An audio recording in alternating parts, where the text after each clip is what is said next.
KTV Originals। Stadium বুলেটিনে সবাইকে স্বাগত জানাচ্ছি। আমি জয়জ্যোতি আপনাদের সঙ্গে রয়েছি। আমরা জানি যে বৃহস্পতিবার থেকে ভারত ইংল্যান্ড টেস্ট সিরিজ শুরু হতে চলেছে। 5 ম্যাচের টেস্ট সিরিজ, বড় সিরিজ, এবং ভারত অবশ্যই, ভারতীয় দল এবং ভারতীয় থিঙ্ক ট্যাঙ্ক আশাবাদী যে ইংল্যান্ডের বিরুদ্ধে ভালো ফলাফল করবে। কি প্লেইং 11 হয় সেটা অবশ্যই আমরা আগামীকাল জানতে পারবো। তো অলরেডি ইংল্যান্ডের প্লেইং 11 কিন্তু ঘোষণা হয়ে গিয়েছে। তবে ভারতীয় দল নিয়ে আশাবাদী কর্নেল, কার কথা বলছি বুঝতেই পারছেন, দিলীপ ভেঙ্গসরকর, যিনি লর্ডসে 3টি শতরান করেছিলেন।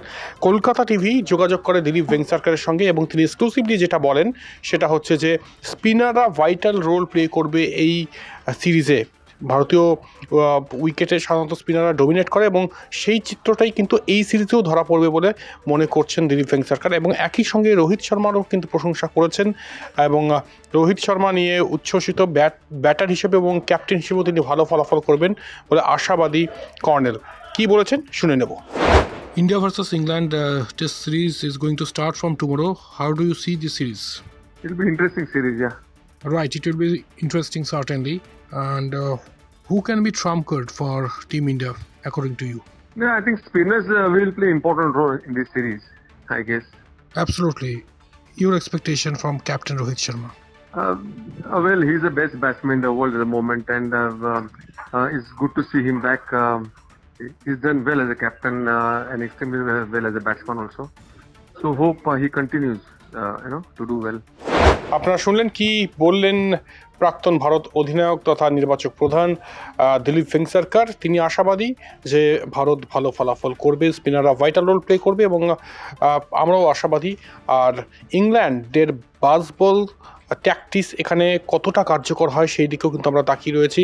ইংল্যান্ডের যে একাদশ ঘোষণা হয়েছে সেখানে কিন্তু যদি দেখা যায় একজন পেসার, মানে মেইন স্ট্রিম পেসার যদি দেখি তাহলে মার্কুট ছাড়া কিন্তু কোনো পেসার নেই এবং 3জন স্পিনার। টম হার্টলি, যিনি ল্যাঙ্কাশায়ারের বাঁহাতি স্পিনার, তিনি অভিষেক করতে চলেছেন আগামীকাল। এবং একই সঙ্গে এটাও জানিয়ে রাখি যে বেন স্টোকস ক্যাপ্টেন্সি তো করছেন। বেন স্টোকস কতটা ফলপ্রসূ হবেন এক্ষেত্রে সেটাও দেখার, এবং কত ওভার তিনি বল করবেন পার ডে এটাও কিন্তু দেখার।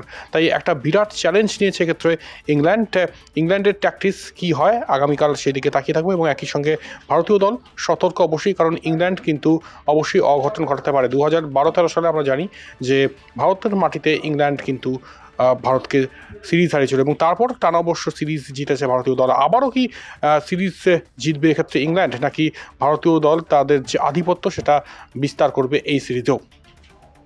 এখানেই শেষ করছি। স্টেডিয়াম বুলেটিনের দেখার জন্য অবশ্যই চোখ থাকুক কলকাতা টিভি অনলাইনে এবং একই সঙ্গে আমাদের ডিজিটাল ব্রডকাস্ট পার্টনার ডেইলি হান্টেও চোখ রাখতে ভুলবেন না।